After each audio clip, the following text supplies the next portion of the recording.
낮아지심이라고 하는 제목으로 우리 하나님 말씀 우리 나누고자 합니다. 우리 오늘 본문은 우리가 계속해서 살펴보고 있는 이 마가복음의 우리 핵심, 우리 구절입니다. 주제 성구라고도 할 수 있어요. 예수님께서 이 땅에 오신 목적을 오늘 본문은 명확하게 알려주고 있습니다. 예수님께서 이 땅에 오신 목적을 정확히 아는 것은 우리 신자들에게 매우 중요한 문제입니다. 왜냐하면 우리는 예수의 사람들로 그리고 그리스도인들이기 때문에 그렇습니다. 내가 그리스도인이라고 하는 것은 예수님께서 걸어가신 그 길을 나 또한도 걸어가는 사람들이기 때문에 그런 것입니다. 그래서 오늘 본문에서 예수님은 이 땅에 섬기러 오셨고 그리고 대속물로 자신을 드리러 오셨다고 말씀하고 계십니다. 이것은 예수님의 낮아지심이십니다. 우리가 이해할 수 없는 사건 자체입니다. 하지만 우리를 위해 오셨고 우리를 위해 낮아지신 것입니다. 따라서 예수님께서 오신 이 목적을 통해서 오늘 우리의 삶의 목적도 좀 분명해져가는 그런 시간이 되어지기를 예수 그리스도 이름으로 축복합니다. 예수님께서는 예루살렘으로 올라가시는 길에 제자들에게 세 번째로 자신이 어떻게 죽게 되어질 것인지에 대해서 말씀하셨습니다. 그러나 제자들의 반응은 반복되어지는 주님의 순한 예고에 아무런 관심이 없는 것 같아 보입니다.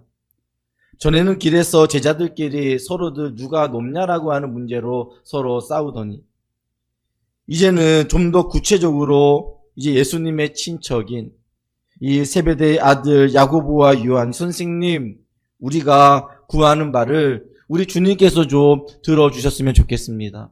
그래, 너희가 지금 구하는 바가 뭐냐라고 이야기하니 그들이 하나는 좌편에 하나는 우리 우편에 주님 함께 해 주십시오라고 이야기하고 있는 것입니다. 즉 예루살렘으로 가는 길에 예수님은 지금 죽으러 가고 계신데 이들은 지금 정치적 메시아로 지금 그곳에 가면 이제는 사람들이 환영하고 사람들이 예수님을 높여줄 것이기 때문에 이제는 한 자리 정도 차지할 수 있을 것이라고 하는 생각을 가졌던 것 같습니다. 그런데 이런 모습을 본 다른 제자들이 아직도 예수님에 대해서 그렇게 모르냐? 라고 이야기한 것이 아니라 이들이 그 모습을 보고 막 분개합니다. 막 화를 내는 것입니다. 어떻게 저희들이 지금 자기들만 한 자리 차지하려고 예수님에게 가가지고 청탁 아닌 청탁을 하고 있느냐라고 따져 묻는 것입니다. 그래서 예수님은 제자들이 서로 높은 자 되기를 다투고 있는 것을 보시고 왜 자신이 이 세상에 오셨는지에 대해서 다시 말씀하고 있는 것입니다. 그것은 바로 인자가 온 것은 섬김을 받으려 함이 아니라 섬기려 하고 그리고 자기 목숨을 많은 사람들에게 대속물로 주려 함이니라라고 말씀하고 계시는 것입니다. 이 말씀은 바로 예수님이 누구시고 왜 이 땅에 오셨는지 그리고 예수님은 어디까지 낮아지고 계시는지에 대해서 말씀하고 있는 것입니다. 예수님께서 우리를 위해 낮아지셨습니다. 믿으십니까? 그것은 바로 성육신하신 것입니다. 성육신이라고 하는 것은 하나님은 원래 신성만 갖고 계셨어요. 이 땅에 그 신성을 가지신 그분께서 이 땅에 육신의 몸을 입고 오신 것입니다. 요한복음 1장 14절에 보니 말씀이 육신이 되어 우리 가운데 거하심에 아버지의 독생자의 영광이요 은혜와 진리가 충만하더라라고 말하고 있습니다. 즉 말씀이 육신이 되어 우리 가운데 오신 것입니다. 분명히 하나님은요 무한하신 분이십니다. 하나님은 무소부재하신 분이십니다. 이렇게 무한하시고 그리고 무소부재하신 이 분께서 유한한 인간이 된 것입니다. 여러분들 한번 생각해 보십시오. 내가 아무데로 간다라고 여러분들 갈 수 있습니까? 여러분들 인간의 유한성이 얼마나도 한계가 있는지 아십니까? 얼마나도 때로는 이렇게 고립되어져 있는지 아십니까? 그런데 하나님께서 무한하신 하나님께서, 무소부지한 하나님께서 인간의 몸을 입고 이 땅에 유한한 인간이 되신 사건이 바로 예수님의 낮아지신 사건이신 것입니다. 이것은 가히 우리의 상상으로 가늠할 수 없습니다. 내가 상상한다라고 하면 그 상상에 몇만 불의 몇을 곱한다 할지라도 그것은 맞지 않는 것입니다. 이런 하나님의 일에 대해 제가 본 최고의 오늘날의 표현은 그런 것 같아요. 하나님의 사랑을 말로 다 할 수 없는데 바다를 먹물 삼아 그것을 기록한다 할지라도 다 기록할 수 없다. 늘 바다 한번 여러분들 가보시지 않습니까? 예, 그 넓은 바다를 먹물이 되어져 먹물을 찍어 그 하나님에 대해서 기록한다라고 이야기하면 그것을 무엇으로 표현할 수 있겠냐라고 하는 것입니다. 근데 도저히 그 정도 만약에 표현하고 있다면 요 정도는 적절하겠다라고 생각하지만 이것도 유한을 가진 생각이 있는 것입니다. 무한하신 하나님께서 이 땅에 사람의 몸을 입고 오신 그 자체는요, 그것으로도 부족한 것입니다. 도저히 받아들일 수 없는 것입니다. 어느 신학자는 이는 사람이 돼지가 되는 것보다 더 충격적인 것이다 라고 이야기했는데 어떻게 이 정도 표현으로 말을 할 수 있겠습니까? 이것은 말로 다 할 수 없는 것이다 라고 말할 수밖에 없는 것입니다. 그래서 초기 이단들 중에는요, 이것을 믿지 못하니까요, 어떻게 무한하신 하나님께서 유한한 사람이 된다라고 하는 것은 이성으로는 이해가 되지 않잖아요. 그러니 그 당시에 활동했던 이단들이 바로 영지주의자들이었다라고 하는 것입니다. 어떻게 보면 가장 이성적인 존재들이 아니었나라는 생각을 한번 해보게 되어집니다. 왜요? 믿지 못하니까, 그것이 이성으로는 받아들일 수 없는 것이니까 분명히 예수님께서는 육체로 오시지 않았을 것이다, 그렇게 생각하는 것입니다. 예수님이 지금 보여지면 이것은 가연설이라고 실제적으로 눈으로 보여질 뿐 실제로 예수님은 육체는 아닐 것이다라고 생각했던 것입니다. 걸어 다녀도요, 약간 이렇게 떠가지고 걸어 다니거나, 사람들은 믿지 못하니까는 믿지 못하는 그 상황들을 다른 것으로 해석을 해 나아가기 시작했습니다. 그럼 육신을 입고 오신 것도 예수님께서 완전 낮아지신 것인데 우리 예수님은 어디까지 낮아지고 계시는 것일까요? 예수님은 화려한 궁궐에 태어나신 것이 아니라 마구간에서 태어나셨습니다. 그래요, 육신의 몸을 입고 오면 그래도 어느 정도 이 땅에서 좀 어느 정도의 완전한 모습, 좀 괜찮은 모습으로 태어나면 좋겠는데 예수님은 아주 몸을 누일 곳도 없는 그 가정 안에서, 그리고 또 지금 마구간에서 예수님께서 태어나고 계시는 것입니다. 예수님은 화려한 궁궐에서 태어나시지 않으셨습니다. 그리고 부유한 집안에서 태어난 것도 아니었습니다. 어떻게 보면 그런 생각을 가질 수 있죠. 예수님께서 부유한 집안에서 태어나고 예수님께서 화려한 궁궐에 태어난다라고 할지라도 우리를 구원하는 데 있어서 아무런 문제가 될 것은 없습니다. 왜요? 예수님께서 성육신으로 이 땅에 오셨기 때문에 그런 것입니다.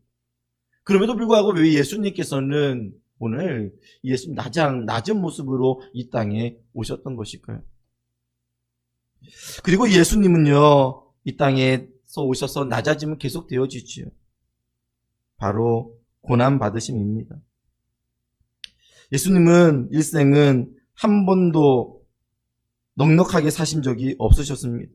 목수인 아버지 요셉을 도와서 자신도 목수로서 30세까지 가난하게 사셨습니다. 아마도 30년을 사시면서 좀 더 화려하게 사실 수도 있었을 것입니다. 그리고 30세가 아니라 더 빨리 구속의 사역을 이루셨을 수도 있을 것입니다. 그러나 예수님은 고난을 받으시면서 하나님의 때를 기다리고 계셨습니다. 그리고 때가 되어 공생애를 시작하셨습니다. 그러나 이때에도 예수님은요, 뭐라고 표현하시죠? 나는 머리둘 곳조차 없는 존재다라고 표현할 정도로 예수님은 참으로 연약하셨습니다. 그리고 그 당시 가장 낮은 자들과 함께 거하시면서 예수님이 지내셨습니다. 예수님은 스스로 낮아지시며 제자들의 발을 씻기기도 하셨습니다. 여러분들, 발을 씻긴다라고 하는 것은 그 당시에 유대 사회 속에서 종이 그리고 주인을 씻기는 모습이죠. 그래서 예수님께서는 섬김의 본으로 예수님은 제자들의 발을 씻기며 종과 같이 되셨습니다. 예수님은 영광의 자리가 아니라 약한 자들과 함께 계셨던 것입니다. 그리고 실제적으로 십자가에서 고난을 당하셨습니다. 이사야 53장에 보면 그가 찔림은 우리의 허물 때문이요 그가 상함은 우리의 죄악 때문이라. 그가 징계를 받음으로 우리가 평화를 누리고 그가 채찍에 맞음으로 우리가 나음을 입었도다. 이 모든 고난은 사실 우리의 고난이어야 하지만 예수님께서는 우리를 위해 십자가에서 모든 고난을 당하셨습니다. 이미 예수님께서 태어나시기도 전에 예수님에 대하여 말씀을 하고 있는데 그 예언된 메시아가 바로 고난받는 종이었습니다. 예수님께서 이 땅에 오시는 그 모습이 완전히 낮아지시고 그리고 고난받는 종으로 오실 것이라고 예언되어졌던 것입니다. 그리고 이 낮아지심은요, 여기까지가 아닙니다.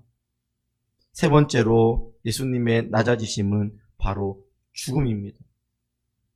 예수님은 죽기까지 하나님께 순종하셨습니다. 죽음은 모든 것이 끝나는 것입니다. 그런데 예수님의 죽음은 그냥 죽음이 아니라 그것도 처참하고 끔찍한 죽음이었습니다. 하나님께서 이 땅에 오신 것도 매우 과한데 그리고 우리를 위해서 고난받으신 것도 너무나도 우리가 감당할 수 없는 일인데 예수님께서 우리를 위하여 죽기까지 하셨다니 너무나도 예수님께서는 완전히 낮아지신 모습이셨습니다. 예수님께서 심포도를 받으신 후에 이르시되 다 이루었다 하시고 머리를 숙이니 영혼이 떠나가시니라. 예수님께서는요, 이 땅에서 고난받는 것으로 끝나는 것이 아니라 실제적으로 예수님은요, 죽으셨습니다. 근데 죽는다라고 하는 것은요, 모든 것이 끝나는 거잖아요. 완전히 낮아지는 거잖아요. 예수님은 죽음으로 모든 것을 다 이루셨습니다. 완전히 낮아지셨습니다. 그런데 예수님께서 죽으셨을 때 주목할 만한 일이 있었습니다. 그것은 바로 백부장의 고백이었습니다. 그는 심한 두려움 속에서 예수님을 가리켜 그는 진실로 하나님의 아들이었도다라고 말했습니다. 사실 그때 지진 같은 것들도 있고 막 그러니까 어떻게 보면 이 백부장이 거기에 대한 두려움으로 이야기하고 있을지 모르겠습니다. 그러나 예수님의 시체는 여전히 십자가에 달려져 있는 것입니다. 예수님의 시체 앞에 그는 왜 그를 하나님의 아들이었도다라고 그는 유대 백부장이 그렇게 말하고 있을까요? 그 시체를 가리켜서 진실로 하나님의 아들이었다라고 그는 어떻게 고백할 수 있었을까요? 예수님의 제자 도마가 예수님을 향해 예수님은 나의 주요 그리고 나의 하나님이십니다라고 그가 고백하잖아요. 그런데 그것도 부활하신 예수님을 만나고 예수님의 옆구리를 보지 않고서는 내가 예수님의 손에 손가락을 넣어보지 않고서는 도저히 믿지 못하겠노라라고 말했던 그 제자가 예수님을 직접 만나고 예수님의 진짜 살을 보고 난 이후에 고백한 것이 예수님은 나의 주요 나의 하나님이시라고 고백했습니다. 그런데 이 백부장은 그 시체를 보고 하나님의 아들이었도다라고 그렇게 고백했던 것입니다. 그렇습니다. 하나님의 아들이여 죽기까지 완전히 낮아지신 것입니다. 그런데 예수님의 낮아지심은 여기서도 끝나지 않습니다. 바로 예수님의 낮아지심의 마지막은 예수님의 장사 지낸 바 되시는 것입니다.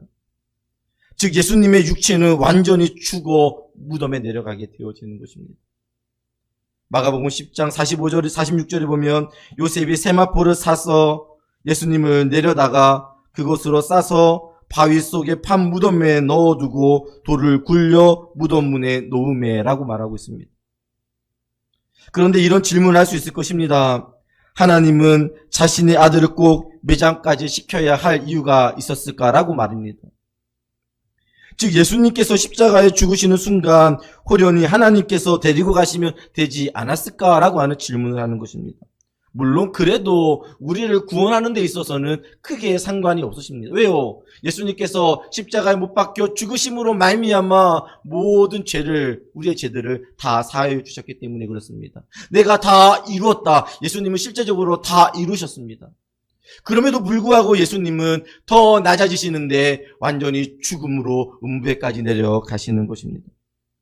이 네 개의 복음서에서 예수님의 장사 지내심에 대해서 기록을 하고 있고, 그리고 우리가 고백하는 사도신경에서도 이 부분을 중요하게 다루고 있습니다. 그렇다면 그 이유는 바로 예수님께서 정말 죽으셨다라고 하는 것을 명확하게 보여주는 것입니다. 초대교회 이단들 중에는요, 예수님께서 실제로 죽지 않았다라고 주장하는 사람들이 더러 있었습니다. 그들은 하나님의 아들이라면 하나님의 아들은 죽을 수 없다라고 그들은 생각했습니다. 어떻게 하나님의 아들이 죽을 수 있는가? 하나님의 아들은 죽지 아니할 것이다라고 생각했던 것입니다. 그래서 한편으로 아무리 그가 그런 고통을 당한다 할지라도 기절하셨을 거야. 또는 제자들이 어떻게 훔쳐가서 예수님에 대해서 어떤 무슨 장치를 했을 거야 라고 하는 여러 가지 이야기들이 나타나고 있습니다. 그러나 예수님께서 무덤에 내려가셨다라고 하는 것은 어떤 의미입니까? 완전히 예수님께서 죽으셨다는 것이고 완전히 예수님께서 낮아지셨다라고 하는 것입니다. 여기에 음부는 더 낮은 곳이라고 하는 뜻입니다. 여기에 음부에 대한 해석은 여러 가지로 분분하지만 아무튼 예수님은 완전히 죽음 아래로까지 내려가시면서 완전히 낮아지셨습니다. 정리하면 그렇습니다. 예수님의 낮아지심은 그리스도의 비하라고 하는 신학적 용어로 설명할 수 있습니다. 네 가지입니다. 예수님께서 성육신하시고, 예수님께서 고난당하시고, 예수님께서 우리를 위하여 죽으시고, 그리고 예수님께서 장사 지낸 바 되시는 것입니다. 우리는 이 예수님의 이 비하를 매 사도신경마다 우리는 고백하고 있습니다. 하나님께서 이 땅에 오시었고, 우리를 위하여 고난당하시고, 그리고 우리를 위하여 죽으셨고, 그리고 장사 지낸 바 되셨다가 3일 만에 다시 살아나시는 사건을 우리는 날마다 고백하고 있습니다. 이 말씀에 대해서 말씀이 좀 더 요약하고 있는 말씀이 있죠. 빌립보서 2장의 말씀입니다.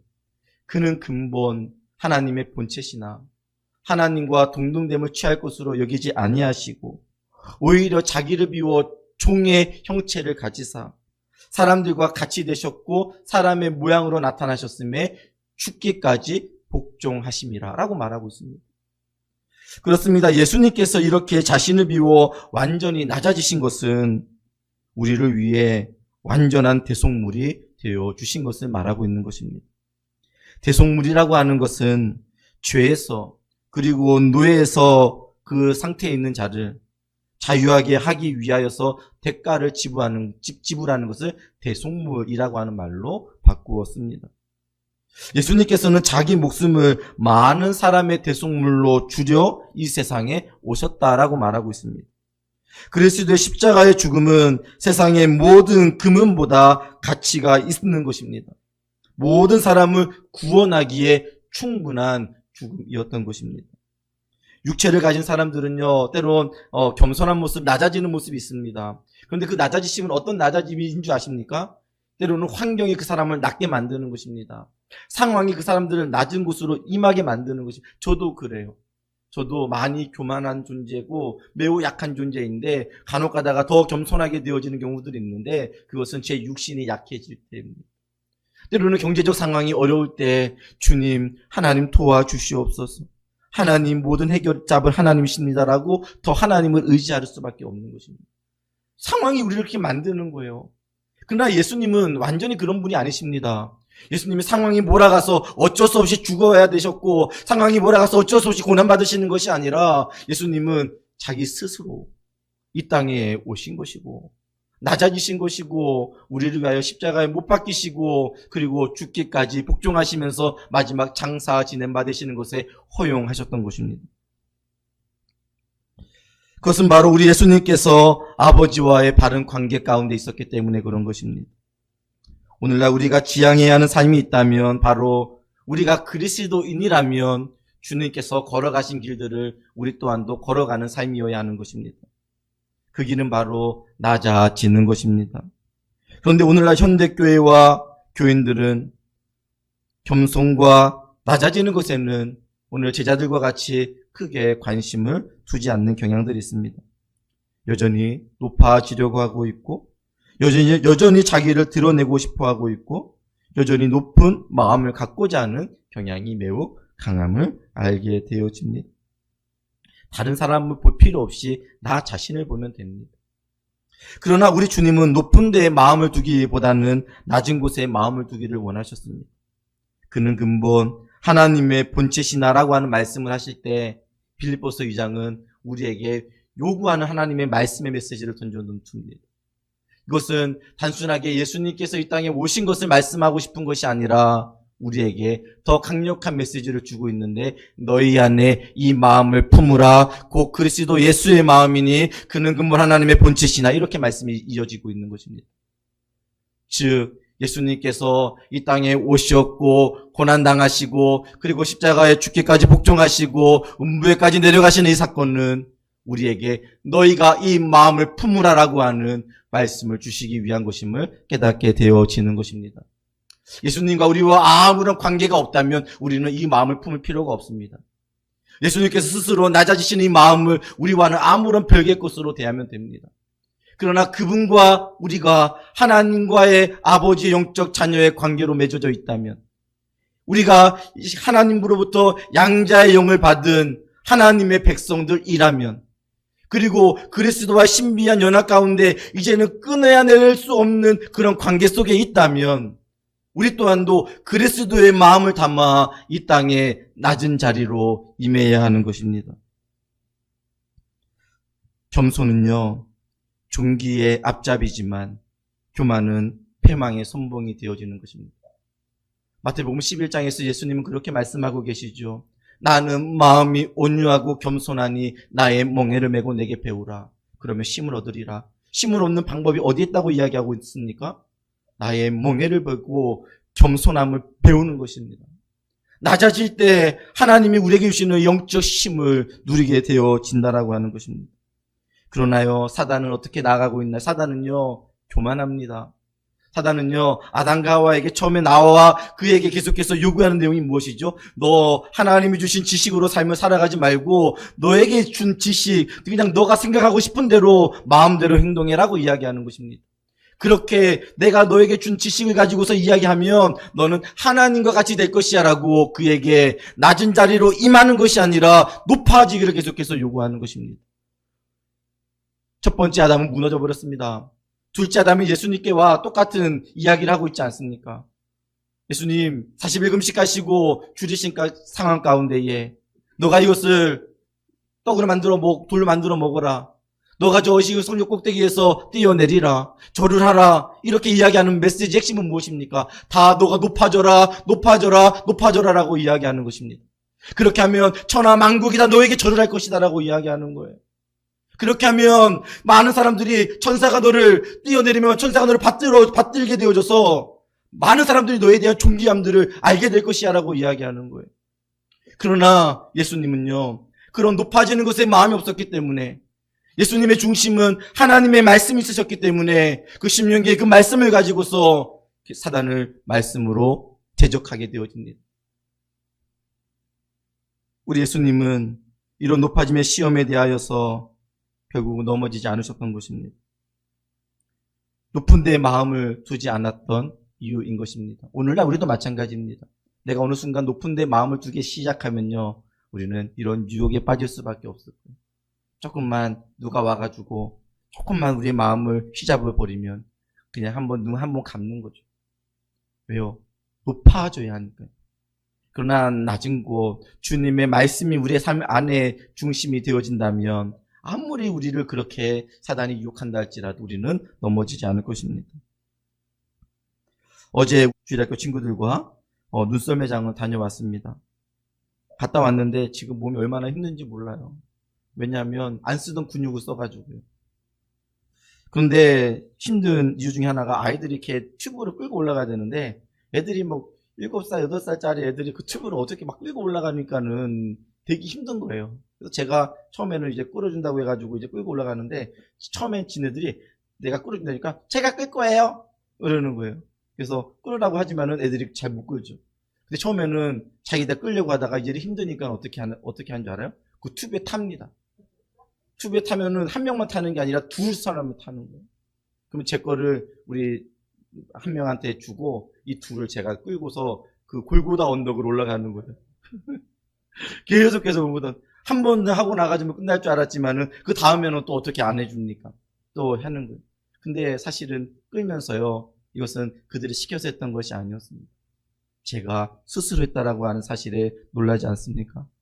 뿐만이 아니라 제가 일을 하면서요, 기분이 좋았다라고 하는 것입니다. 그냥 슬펐던 것이 아니라 힘들어라고 하는 것이 아니라 얘네들은 왜 나이가 어렸어? 왜 얘네들은 지네가 이거 못 끌지? 이렇게 하지 않고 더 끌어주고 싶은 마음이 제 마음속에 더 많았다라고 하는 것입니다. 바로 이것이 우리 주님의 마음입니다. 주님께서 낮아지신 이유는요, 우리를 사랑해서입니다. 그냥 하셨던 것이 아닙니다. 사랑하셔서 완전히 낮아지시고 완전히 겸손한 모습으로 예수님께서 서셨던 것입니다. 인자가 온 것은 섬김을 받으려 함이 아니라 도리어 섬기려 하고 많은 사람들의 대속물로 주려 함이니라라고 말하고 있는 것입니다. 그렇습니다. 복음은요, 우리를 겸손하게 만듭니다. 내 안에 예수 그리스도의 복음, 진리가 내 안에 찾아오게 되어지잖아요. 그러면 내 스스로 이제는 낮은 자리로 거하게 되어집니다. 겸손함으로 내가 서게 되어지는 것입니다. 사랑하는 우리 고향은혜교회 성도 여러분들, 우리의 삶 가운데서 하나님이 부어주시는 이 사랑은요, 이 복음은요, 우리를 때로는 더더욱 낮은 자리로 임하게 만듭니다. 그것은 내가 막 하고 싶지 않는데 억지로 하는 것이 아니라요, 사랑하니까. 아무리 겉으로 보기에는 힘들어 보이고 고난일처럼 보이는데요, 부모님이 그거 허락해 주지 않으면 거진 부모님과도 등을 돌릴 정도로 가가지고 허락을 맡으려고 그렇게 하는, 왜 그런 건가? 사랑이 그 안에 있는 거죠. 마찬가지로 우리 하나님께서 예수 그리스도 독생자를 이 땅에 보내주시는 것, 그것이 바로 복음 아닙니까? 그래서 하나님이 세상을 이처럼 사랑하사 독생자를 주셨으니 이는 저를 믿는 자마다 멸망치 않고 영생을 얻게 하려 하심이라고 하는 이 복음적 메시지가 바로 성경 전체에서 말씀하고 있는 결국은 핵심 구절 아닙니까? 오늘 우리는 어느 자리에 지금 머물고 있습니까? 하나님의 사랑은 분명 엄청나게 받았다라고 이야기하며 하나님 찬양, 하나님 놀라운 고백이라고 이야기하지만 실제적으로 얼마나 더 낮은 자리에 내가 머물고 싶어 하냐라고 나 자신부터 저 자신부터 돌아보면 저도 그것이 힘든 것입니다. 그래서 그렇게 되어질 수 있는 하나의 비결과 방법은요, 낮아져야지, 나 겸손해야지라고 겸손해질 수 있는 것은 아닙니다. 그 방법은 유일하게 하나인데요, 그것은 바로 내가 복음 앞에 얼마나 더 사로잡혀 있느냐에 따라 우리는 낮은 자리로 임할 수 있는 것입니다. 낮은 자리에 임하두어 그것이 우리 안에 기쁨이 되어지는 것입니다. 즐거움이 되어지는 것입니다.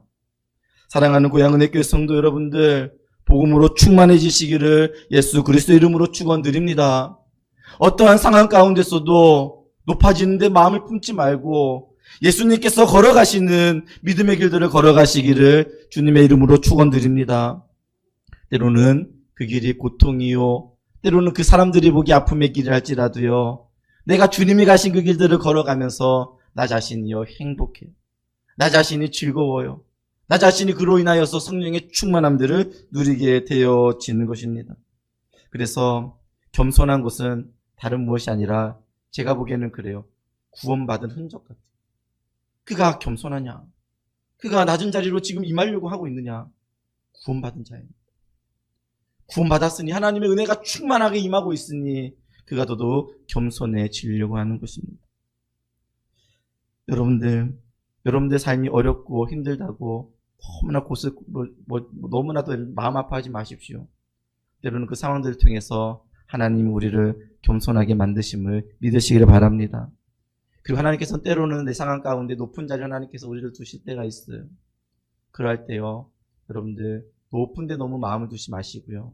물론 기독교인들은 다 무조건 낮은 자리, 비천한 자리 구하라는 이런 메시지가 아닙니다. 그런데 그럴 높은 자리 혹시 구한다라고 하면 연약한 자들을 돌아볼 수 있는 믿음이 있기를 주님의 이름으로 축복합니다. 여러분들 삶 안에서 실제적 복음의 능력이 아름답게 나타나서 여러분들의 걸음과 여러분들의 삶의 흔적 속에 예수 그리스도의 복음의 현장들이 나타나지기를 주님의 이름으로 축원드립니다.